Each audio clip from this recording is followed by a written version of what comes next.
So, hello everyone. I apologize for all the difficulties we've been having with, is this on? No. Cool. All right.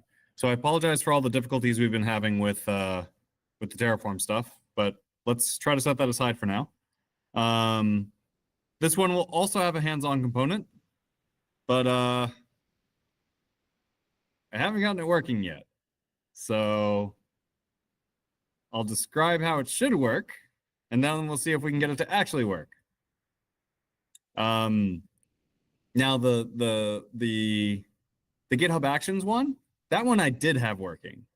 So this one's going to be even more of an adventure. All right, let's see how it goes. In any case, we still have some stuff to talk about before we get to the hands-on part. So let's talk about log aggregation and management. But before we start, does anyone not know what logging is in the context of software? Everyone knows what logging is. Okay, great. Because sometimes, you don't? Okay.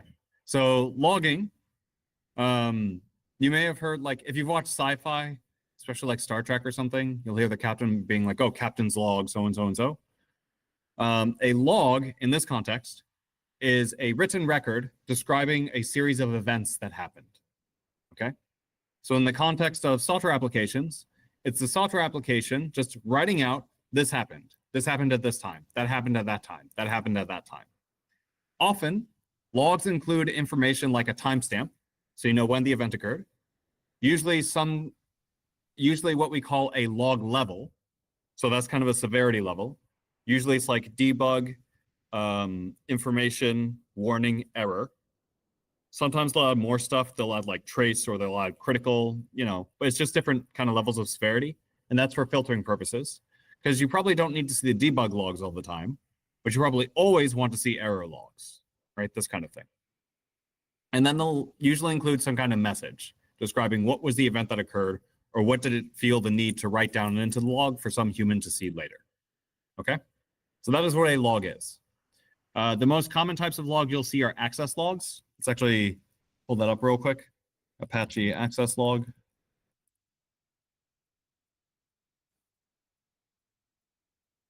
So the access logs, oh, come on. No. No, just show me a nice full access log. It's a little, wait, that's not the Apache. Fine, we'll go with this one.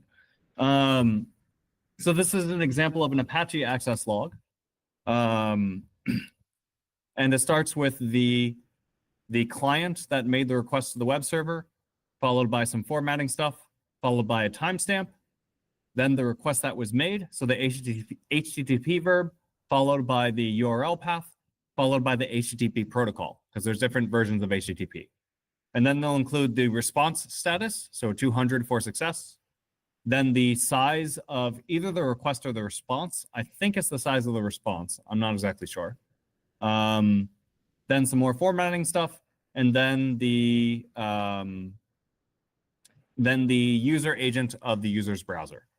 Okay, so that's an example access log. Access logs are telling you who accessed the server and all the information about that access to the server. There are many, many types of logs. Access logs are just one example.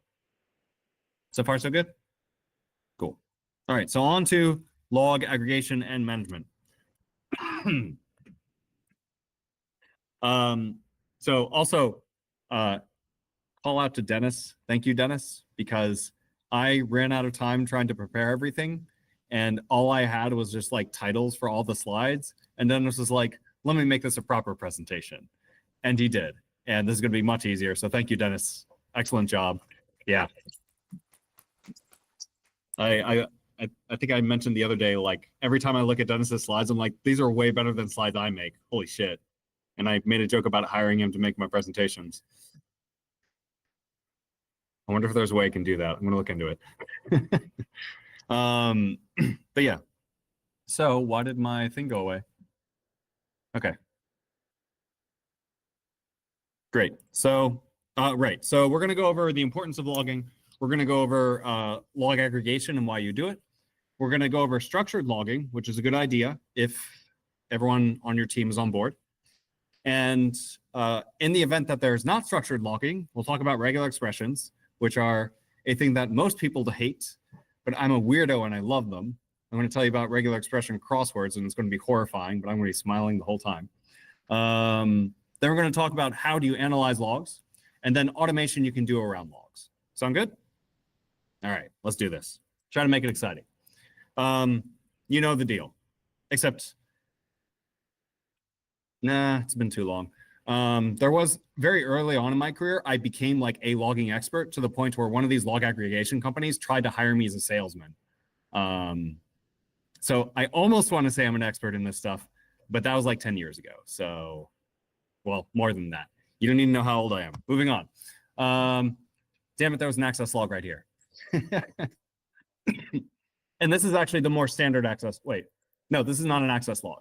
This is a standard Java style log. So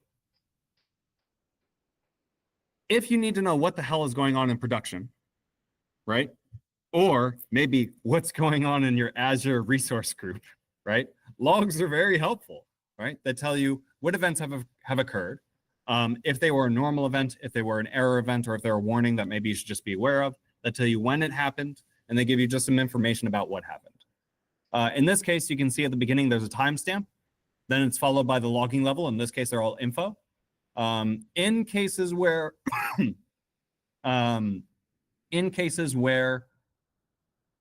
you have a multi-threaded application, often you'll see the thread number next or a thread name next. Or it could be a function name, depending on how they configure their logs. Then in this case, you'll see a class name and then some kind of description of what happened. These look like these are from Hadoop. Hadoop is a data warehousing system for big data, all fancy MapReduce stuff. It was a very, very popular way of doing data management about 10 years ago, a little less, like 8, 9 years ago or so. Sorry? Oh yeah, there we go. Logs are 10 years ago. Shit, I'm old. 2015 feels like just yesterday. But yeah, this stuff is really, really useful because let's say that the server had a problem, but you don't know exactly what it was. If you have all the logs, you can just search for error. And if there's an error level logging message, it'll pop right up and you can see, okay, what happened? Oh, it said this happened. Okay, now I know what the error was. And now I can start trying to troubleshoot. Okay.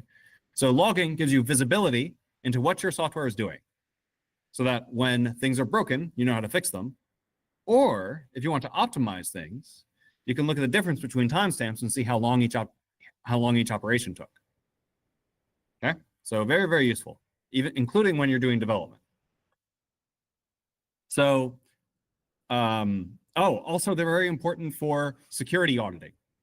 Okay, you'll find that a lot of the compliance regulations or a lot of the compliance certifications like SOX 200 or whatever the hell, I don't remember what they're all called. But a lot of them require that you store logs for a certain amount of time, usually 90 days minimum, 3 months. So, and this is because if someone breaks into your system, they leave some kind of evidence that they were there. And usually the application software logs events that happen, and you can use that to figure out where they went in your system and how they got from where to where, right? So for example, if someone finds some crazy SSH backdoor into your system, if you look at the SSH logs, you can see when people logged in and when they logged out. If someone uses sudo, the super user do, or switch user do, usually used for super user, you can see which commands were run by the super user, right? And using this information, you could, if someone breaks into your systems, you can use this to trace back and figure out what they did, how they did it, when they did it, what they might have accessed, all these kinds of things. So it's absolutely critical for security auditing. And it also just provides general insights into the system behavior.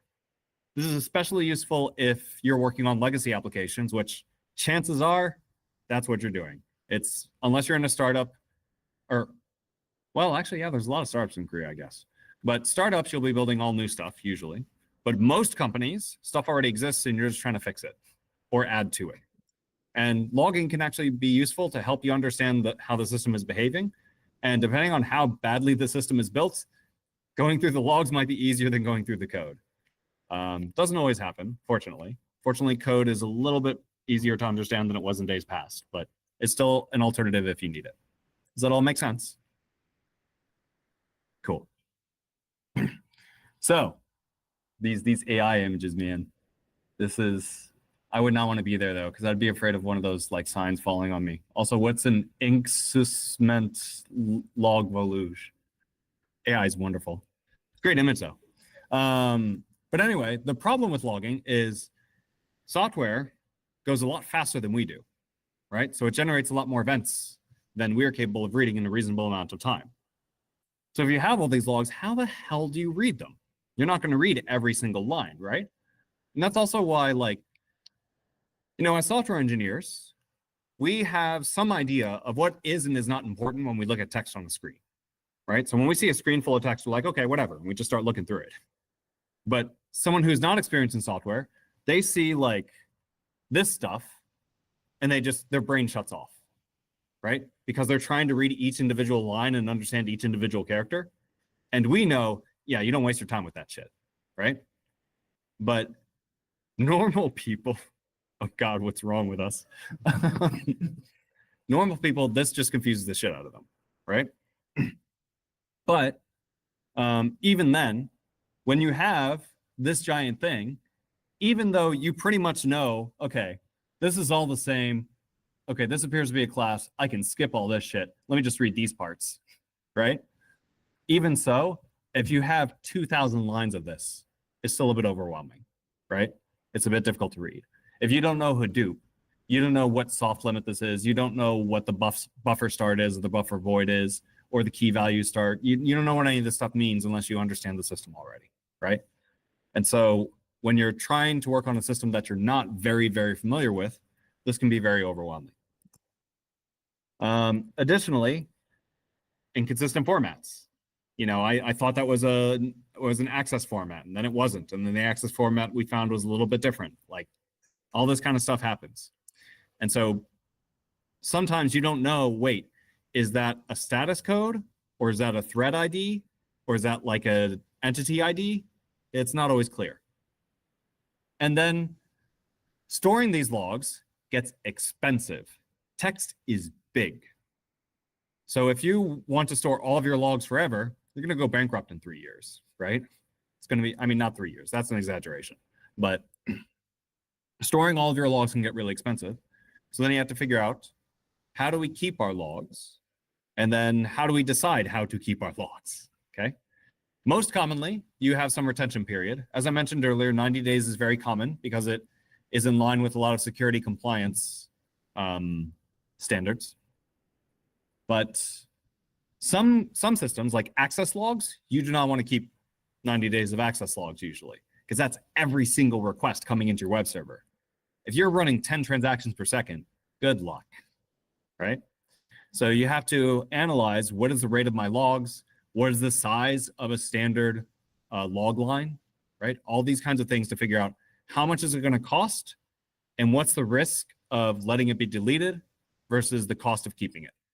This is all of the kinds of analysis that you need to do when you're planning your logging. And honestly, personal recommendation, start with keeping a lot of logs and then check it over days or weeks to figure out, okay, how many logs do we generate in that amount of time? If we extrapolate out 6 months from now, how much storage is that, right? And check your logging server. Is it hitting like 90-something% CPU? Okay, maybe we don't need to collect all of these logs, right? And kind of look at things and adjust them, right? A lot of people forget the science part of computer science. Have a hypothesis. I expect the logs will be like this. Do an experiment. Start collecting logs. Don't throw any away at the beginning, or at least set a really long retention period, like 1 year or something, right? And then observe the results. Okay, this behavior is different than what I expected. Come up with a new hypothesis, experiment again, okay? Don't forget the science part of computer science. We are software engineers, but we come from a computer science background, okay? We have strengths in both of these areas. Make sure to use these strengths. So yeah, questions about these common challenges? Do you kind of understand the difficulties? Yes, what's up? We had a lot of logs, like a lot of we encountered the logs are getting lost. Okay. Keep talking. I mean, the logs are getting lost. Logs are getting lost? Yeah. What do you mean by lost? Like they weren't getting recorded in the log Yeah, system? Okay. Where were they getting lost? We yeah. Okay. So I'll worry about this later. We got a bunch of microphones. So for the benefit of the stream, the question was at a previous company the logs were getting lost. What could have happened? So we haven't actually gotten to the aggregation part yet. Can I come back to your question in about like 5 minutes? Cool. So aggregation. What is log aggregation?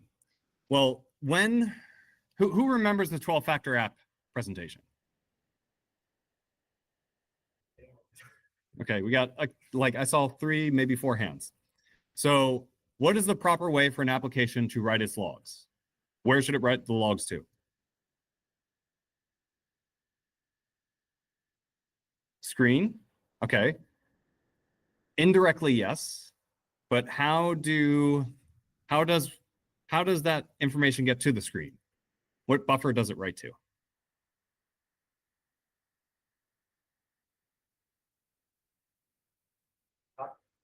Huh? No. Good try though. I was going to make a crude joke, but maybe not on the screen. Or no, I can do it in a less crude way. You guys need some Linux. Hey, which stream? Huh? Almost. Standard out. Yeah, standard out. STDIO. Yeah. Your applications should just be printing, right? Print to standard out. That's it. Okay, that is the common standard according to the definition of a 12-factor app. And most applications these days are intended to be 12-factor apps. If someone's like, oh, we should write our logs to a file. No. That's going back to like the 90s, man.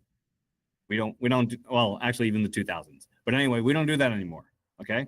You write to standard out and you let the environment collect the logs from standard out. Even if you are running an application server on a host directly, you should be running it with something like systemd. And if you are running it with something like systemd, systemd is capturing all the standard out output and piping it to journald, which is the logging system on your operating system. Okay? So just, even if you're deploying to on-premise, just print a standard out. Okay? Now, if someone's like, oh yeah, we just run the application by just like, going on the server and then running it and then, or running it in the background and then disconnecting, tell them, well, don't tell them they're an idiot. But it's safe to think that. Actually, that's not true. That's not true either. It's not that they're an idiot. It's not they're not intelligent. It's just that they haven't learned the better way of doing things yet. It's not an intelligence thing, it's a knowledge thing. So just tell them, hey, look, there's a better way to do things now. Let's set up a systemd system unit and let's do it that way. And then you can Google how to do that. It's actually really easy. It'll take you like 30 minutes. Anyway, sorry, getting off my soapbox. Why, which one? Why should we write standard output instead of file logs? Great. So the question was, why should we write to standard out instead of files? Because where are you writing that file? Right? Yeah, but where on the system, right? So people might not know where to find that file that you're writing the log to. If you're just writing it to the directory where the application is, people may not know where you installed the application, right? And then, no, I think it was behind them that was asking the question, but that's okay. Yeah, pass the mic back there for when they need it, or anywhere. It's fine. It's fine. But But the thing with writing to standard out is in modern environments, the environment will capture it from standard out and put it in a place where all logs go. Okay. If it's a system D system, it'll go to journal D. If it's Docker, the Docker daemon will capture it. Okay. So just write to standard out, makes things easier. If you do need to write to a file directly for some reason, maybe your manager is like, we do things the way that I know how to do them, which is old and inefficient, right? Cool. Document that somewhere. And maybe have it write to both the file and standard out. And on that file, make sure that you configure log rotate. Okay, if it's installed, if not, install log rotate. Log rotate is a system utility that works with cron more or less. To basically, you can configure it. Hey, here's my log file. Every day, create a new log file. After 3 or 10 or however many days of log files, delete them. Okay, that's the old common standard way of doing it. It'll take you maybe an hour to read up about log rotate and then to configure it properly. It's actually not too hard. But honestly, if you can, just write stuff to standard out, run the application using systemd, and you're golden. Or better yet, use Docker if you can, right? We focused a lot on Docker for a reason. Docker just makes everything easier. Everything is standard. Everyone uses Docker. Your environment is consistent, all that sort of good stuff. Okay? Does that answer your question?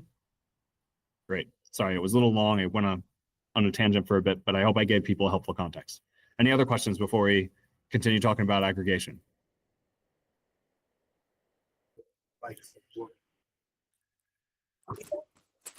Thank you. Shit. All the microphones are dead. Yeah. I don't know why they're dying so quickly. I think it's just because we keep leaving them on. Oh, that'll work. Thank you. Maybe test me before they're actually dead. But yeah, thank you. All right, sorry about that, guys. Wait, test. Oh. Can you hear me now? Keep wanting to make the "Can you hear me now" joke, but it's a very American thing. Okay, so log aggregation. So cool. We've got our logs writing to standard out. They're being caught by the Docker by either the Docker daemon or by system or journal D or whatever. Cool, but I have 100 servers. How do I go look at all these logs? Or worse, I have an application that traverses many servers. How do I connect the events from each server? Log aggregation. Basically, what you do, if you're doing it the old style where you're running stuff on individual servers directly, you can install some kind of log agent like FluentBit or crap, what's the other one? Oh my God, I cannot remember. Anyway, there's a whole bunch of log aggregation agents. You just install it on the host, and it by default looks in all the standard places where logs are written. If for some reason you're writing to a log file in a weird place, you can configure it to just pull the logs from that weird place. That's fine too. And then you set up some centralized logging server where your logging agents send all of the logs to that central logging server. And that server better have a big, fast disk. It's basically a database, okay?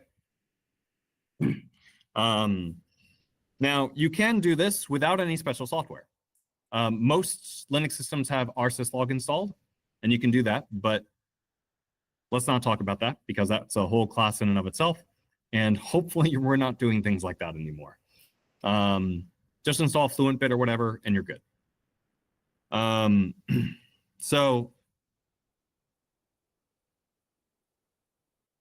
right. So when you aggregate logs from 100 servers, right? Are you going to read through all those logs? Probably not. So this is where visualization comes into play. If you can figure out a way to aggregate your logs in a statistical manner, even if it's the most basic version of statistics like sum and average and all that kind of stuff, that's still useful. So let's take an access logs as an example, right?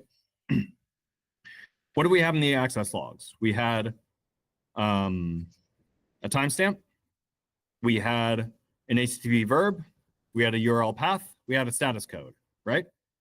We also had some other messages, but that's detailed stuff that's not going to aggregate very well. Okay. So what you could do, you can make a nice little dashboard. Show me the number of status codes over time. You should see the majority of 200s. Maybe you'll see some 404s. Don't care about that.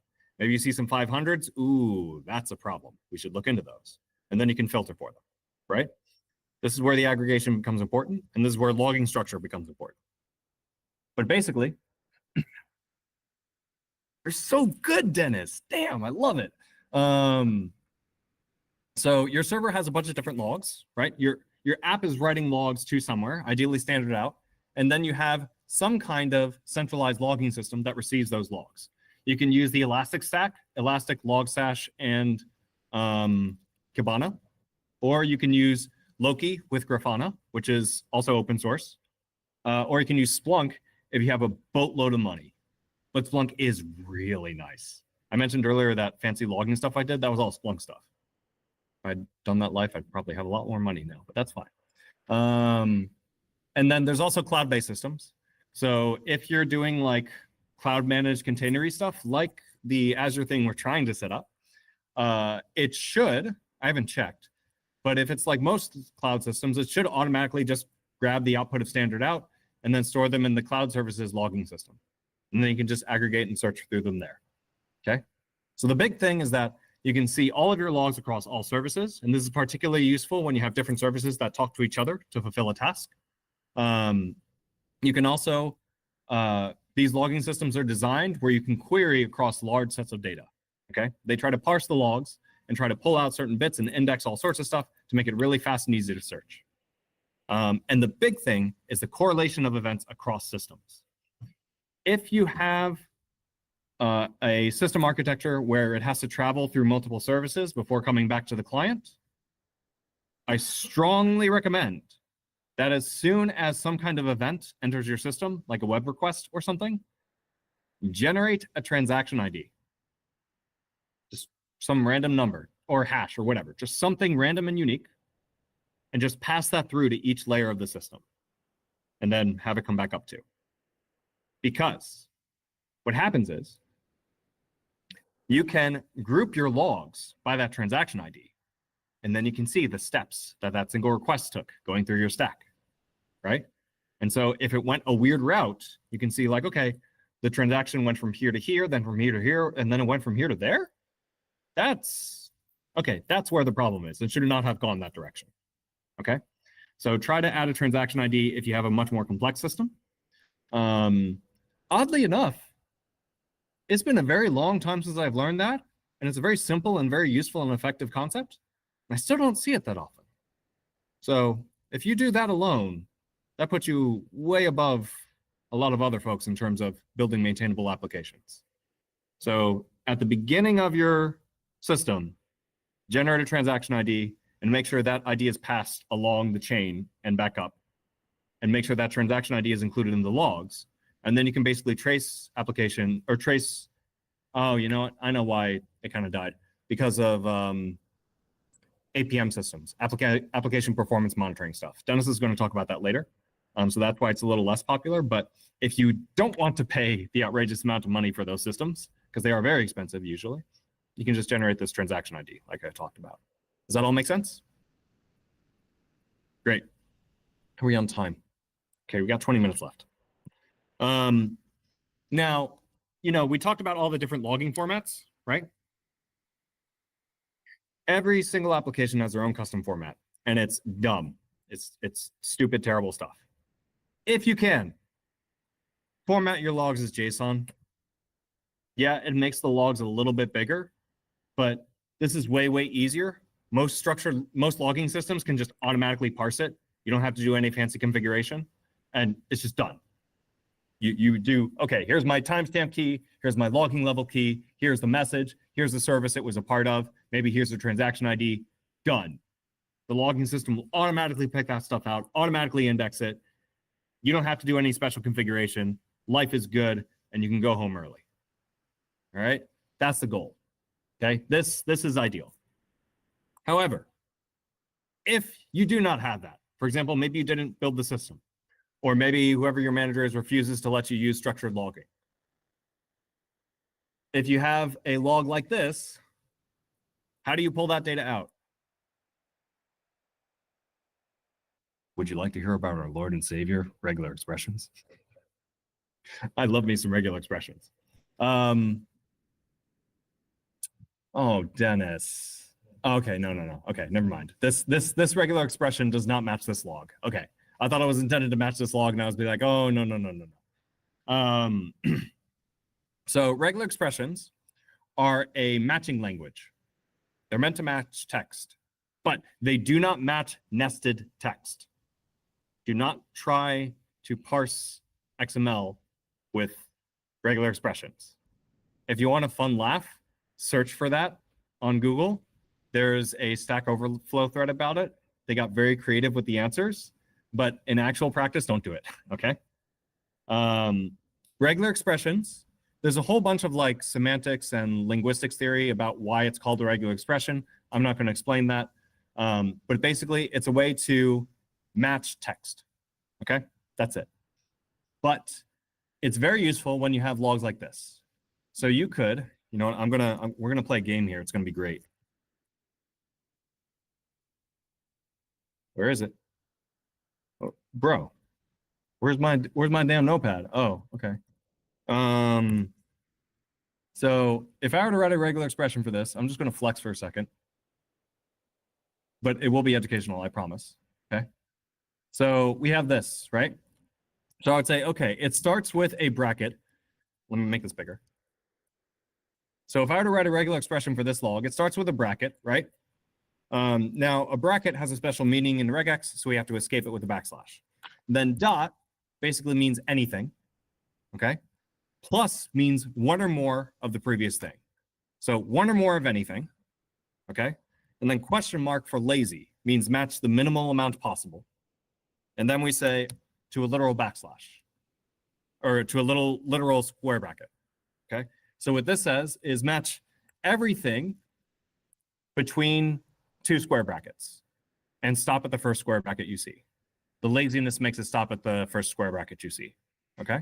So that you put basically for a regular expression, you put it inside parentheses for the thing that you want to pull out. And so that would match the date. Then you do space, and then you do some word icon or some word character, basically some text, one or more, lazy up until the colon. And then we say this part here, that's our logging level. And then we say the rest is just going to be dependent on the message. So then we just say, grab the rest of it, and that's the message. This would be a valid regular expression for parsing this log, okay? The first matching group, the first parentheses here, would match the timestamp. The second one would match the logging level, and the third one would match the remainder of the message. Does that make sense? Cool. I find regular expressions really fun. A lot of people hate them. You do have to memorize what all the symbols mean, which is a little bit annoying, but it can be useful. Also, if you ever have to do a lot of data work, like I did a bunch of data engineering stuff early in my career, if you have to do data work, regular expressions are very, very helpful, because if you need to reformat data, just write a regular expression to match the format that you have, and then write something else to put the format that you need, replace all, done. It can turn like a 2-hour job into like a 10-minute job. But they are hard to pick up. A lot of people hate them. But if you're interested, try it out. There are, nope. Yep. There are regular expression crosswords. Did that work? Nope. Okay.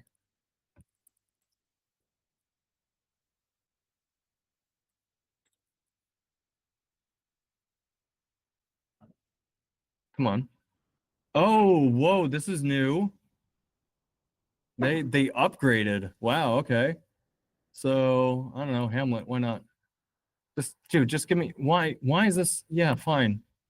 So basically, it shows you regular expressions, and you have to figure out what matches both regular expressions. Yeah, it's for super nerds, but we're not going to do that now. I'm not going to flex that hard. But does that give an idea of like regular expressions and why they're useful for logging? Huh? Yes, exactly. Use it to extract the meaningful data from logs. Cool. All right, any questions? Yes. I mean, I use Elasticsearch or I use Google Spread. Thank you, I Nadia. use Google Spread or select string in Windows or Elasticsearch, but I don't use regex. Where do you use regex to search for logs? So in your logging aggregation system, you can use it to parse out the logs. So if you want to say, hey, here's my logging format. This part is this field, that part is that field, that part is that field. And then your logging aggregation system can basically extract those different fields from the logs and index them, much like you would index a database. And then you can search by those fields or you can aggregate by those fields to find things much more quickly. A certain script, like for certain because regex and regex is like you can do this Python. I don't know this other. So regular expressions are quite standard. Yeah. There are different flavors of them, but most systems support what are called PCRE, Perl compatible regular expressions, because Perl, personally, I do not like the language, but it is excellent for string processing. And their regular expression engine was the best at the time. And everyone's like, wow, this is great. Let's just copy it. So PCRE, Perl compatible regular expressions, those are kind of the standard. If you need help writing a regular expression, there is a tool called regexer, which is also helpful to help you learn regular expressions. But it basically shows you what it shows you what the composition is. It gives you little hints on what the different things mean. And it even shows you kind of like the depth hierarchy. And you can use this to help you write regular expressions that you can then use to index your logs. I wonder, you have a Kuber, you have a Docker image, and you connect to your Kuber, and you in a Kuber you write this. Where do you write these regular expressions? Sorry, I misunderstood your question. So this would be in your log aggregation system. So this would be in your Elasticsearch or your Loki or FluentBit or FluentD or something like that. Does that answer your question? Yes. Cool. All right. Any other questions? You can just hold on to it. Oh, you have 2 questions? Oh, you're too popular, man. All right, moving on. We got 10 minutes left. Oh crap. I forgot there's a hands-on component. Okay, I'm just going to show you the hands-on component. Okay. Because I'm not going to have time to walk everyone through it. It will be in GitHub once I confirm that it's working properly. And let's see if I can get it working properly by the end of this. I'm going to burn through the rest of this a little quickly. So what do you do with those logs? How do you analyze them, right? One thing is error rates. Earlier I mentioned talking about looking at 200 statuses versus 500 statuses. You can absolutely do that. Or you can just look at the logging level, check how many info logs versus how many error logs, all this kind of stuff. You can also check response times. Usually, maybe that's what it was in the access log. Maybe it wasn't the content size. Maybe it was the response time. It's been a long time since I've looked at access logs. But basically, sometimes you'll see functions will log their start and end time, and you can use that to basically clock how long the function took. And so you can do those aggregations to identify basically your longer running functions. So it's good for performance analysis and to detect, like I mentioned earlier, if someone's trying to break into your system, you can detect suspicious behavior. For example, a few days ago, we talked about, setting up a virtual private server and managing everything yourself. You're going to end up getting a bunch of attacks from weird countries that you haven't heard of, and using logs to kind of analyze those and just block those entire countries ends up going a long way in saving your server from being stolen by cryptocurrency miners, because that has happened to me before. It's not a good time. So yeah. And then usually you'll have your log aggregation system will have some kind of query language to help you search through those logs. So this is an example of Kibana, which is the Elasticsearch kind of user interface. And so you can say, hey, show me logs where the logging level is error and the timestamp is somewhere between now and 24 hours to now. And that would basically show you any errors in the last 24 hours. Dennis, you are awesome, dude. This is great. So does that all make sense? Excellent. So log automation. This is, I love these AI images. Okay.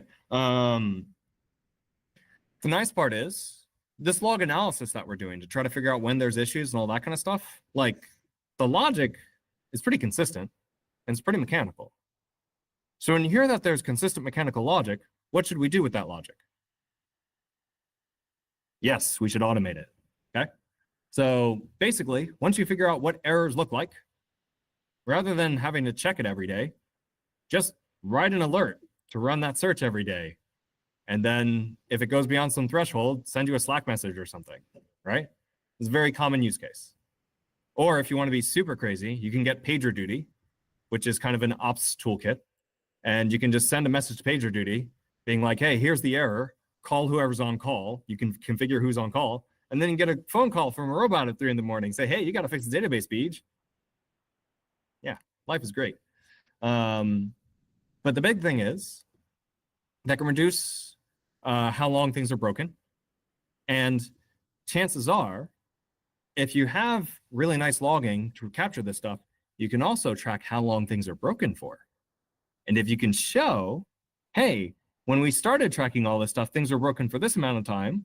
And now the amount of time things are broken has gone down. If you can convert that downtime to $signs, you can make a good argument that the company should give you some amount of those $signs in your paycheck. Okay? That's what I did at my first job, and that worked awesome. I was like, I just saved us like $160,000. They're like, that's pretty good. Yeah, can I get like, you know, maybe like 20% of that or something? They're like, maybe not that much, but yeah, we'll give you something. It works out. And as I mentioned earlier, it's useful for compliance and auditing. So you can, anything that is like super critical, a lot of these logging systems these days have different tiers of storage. So you can say like, hey, this is like a high priority log, put it in the long-term storage.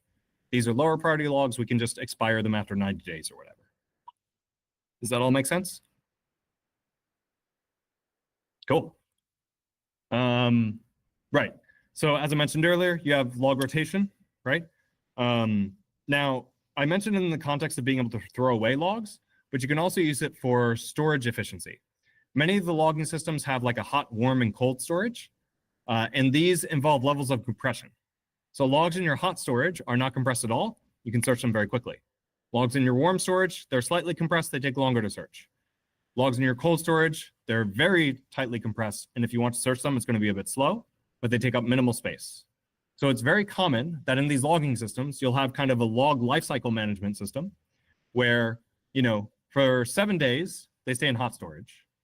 For maybe 14 days, or maybe, no, not 14 days, let's say 30 days, you keep them in warm storage. And then for the remaining 60 days of the total 90 days that you keep them, put them in cold storage. Because when you're looking at logs, you're only going to look at logs in response to something happening, right? And ideally, you find out about something happening with some recency. So you keep your recent logs very easily accessible, and anything else, you can take a little bit longer to search, and you can save some money on disk space. Does that make sense? Great. And then I mentioned earlier alerting. I did mention PagerDuty, but that is the old enterprisey way of doing things. There's also Prometheus, which Dennis is going to talk about later. Part of Prometheus is Alert Manager, which is basically an alerting system as well. You can have that sent to Slack or whatever. And then there are some really fancy AI and machine learning based anomaly detection. Actually, there's some even that are just simple statistical analysis, not full machine learning. But in either case, both of these are very useful. There's this new field of AI ops coming into play, and this can help, and that's kind of that area. So, as a summary, use structured logging if you can. Make everything JSON, and then you don't have to muck around with regular expressions. As fun as it is. Make sure you have some kind of log centralization. Okay, collect logs from all your servers and put them in one place. If you're using cloud systems, you can just use the cloud log manager. That's fine. Although it can be expensive, make sure that you configure it to minimize cost.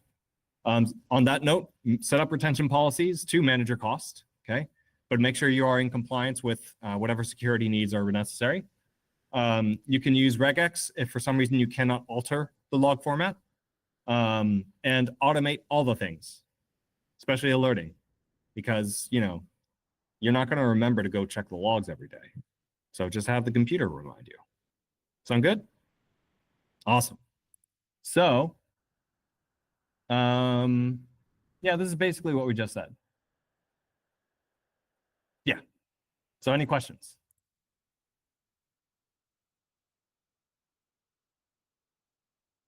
Do you think you have enough stuff to worry about when building an application now? This is why we get paid, guys. It's a lot of stuff to handle. What's up? Do you have a microphone? Did they take both of your microphones?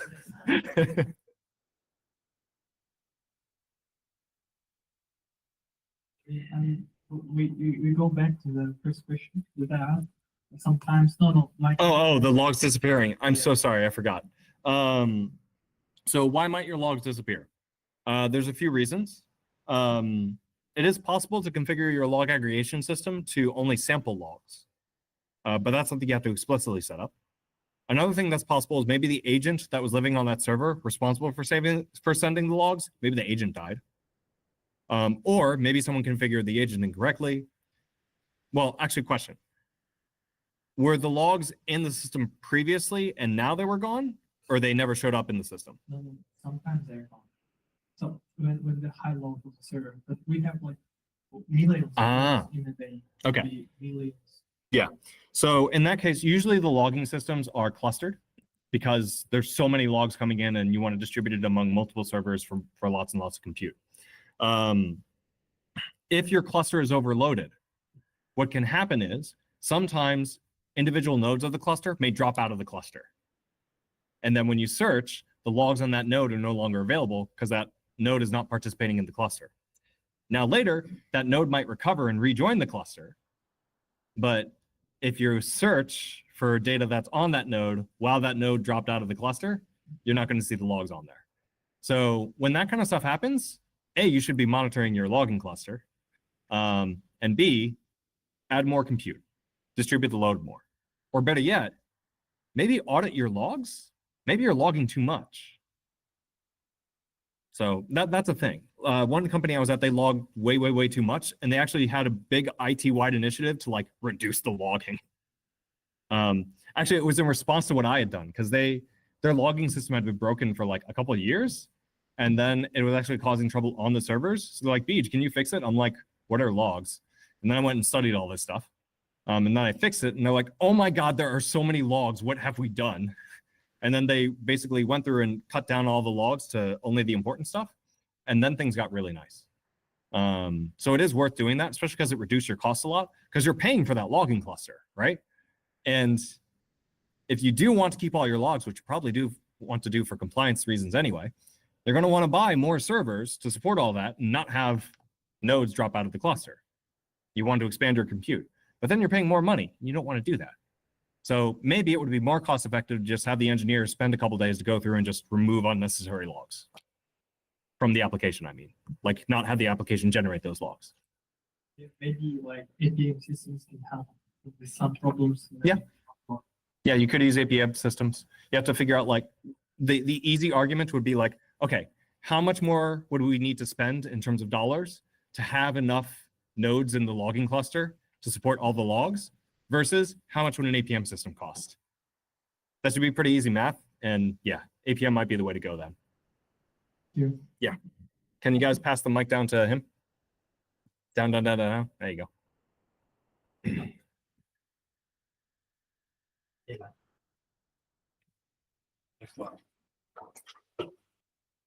So yeah, just tap us on. Yeah, speaker.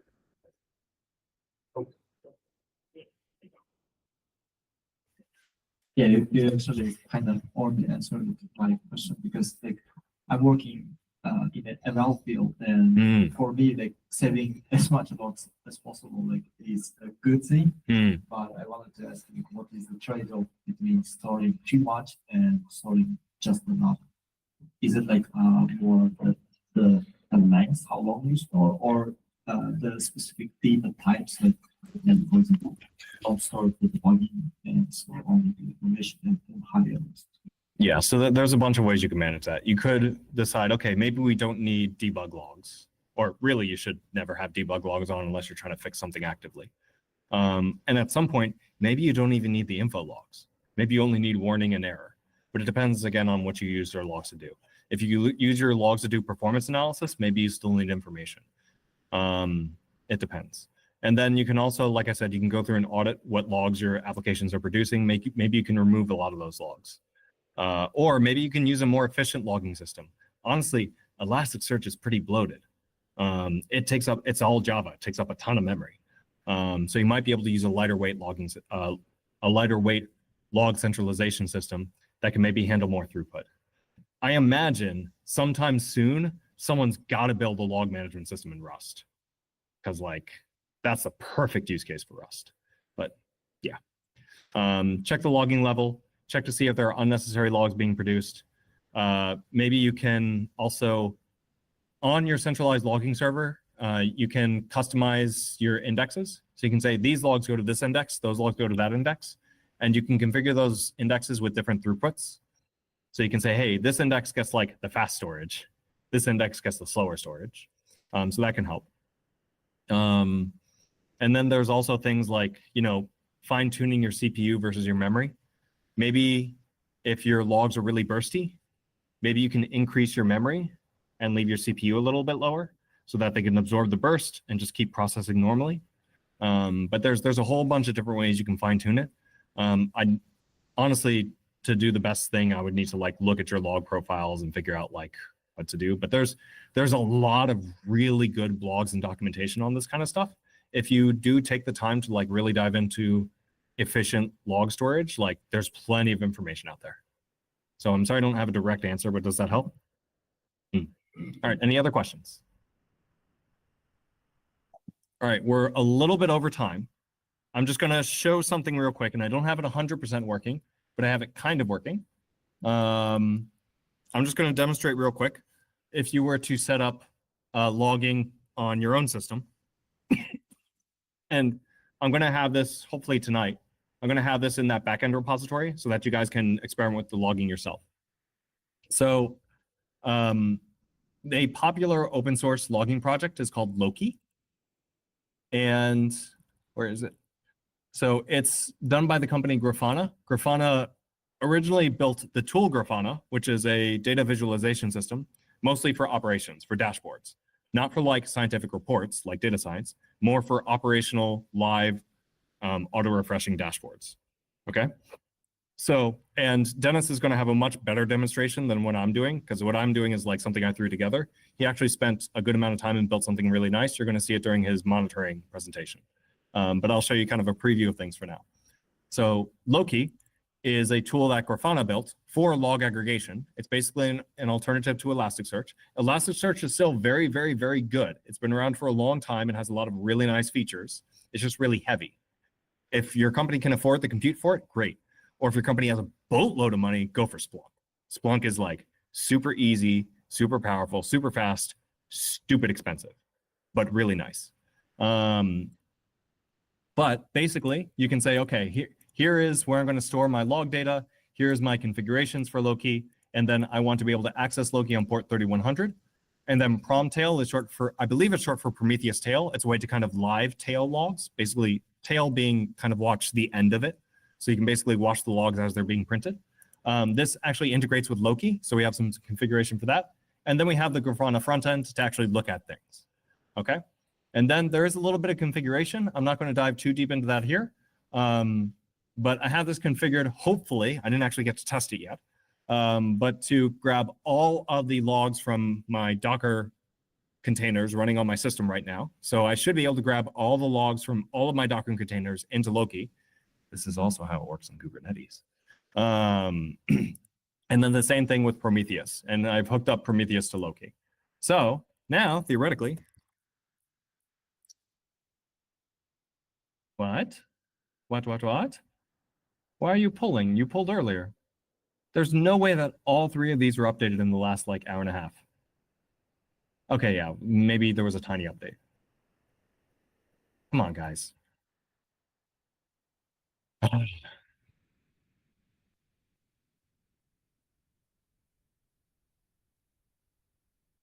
Sorry. Although I do love Korean internet that you can pull down like 150 megabytes like that. Oh, God, I love this country. Okay, so everything's running. So now I can go to Grafana at port 3000. If I pop over to the browser here,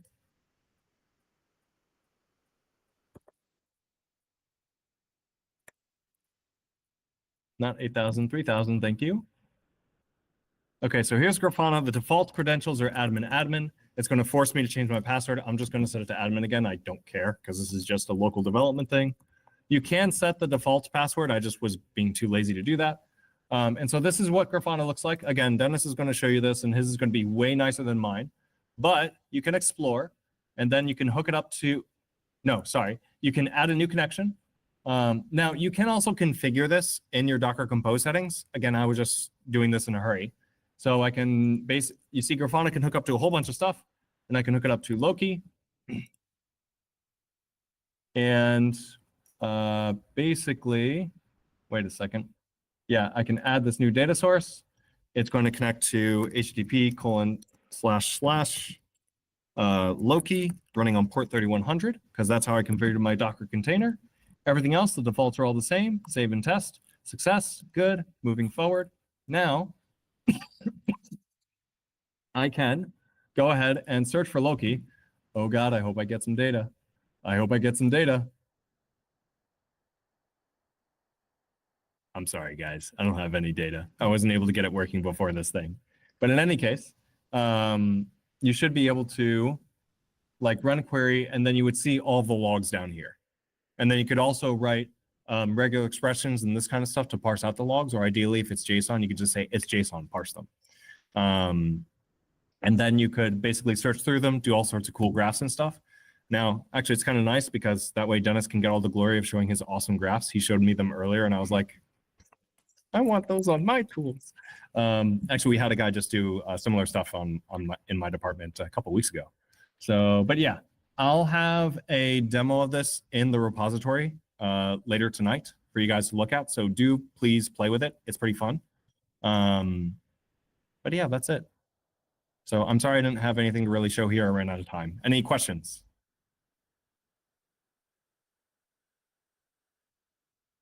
Cool. Again, I'll have this Docker Compose configuration set up in the repository for you guys to reference later and to experiment with.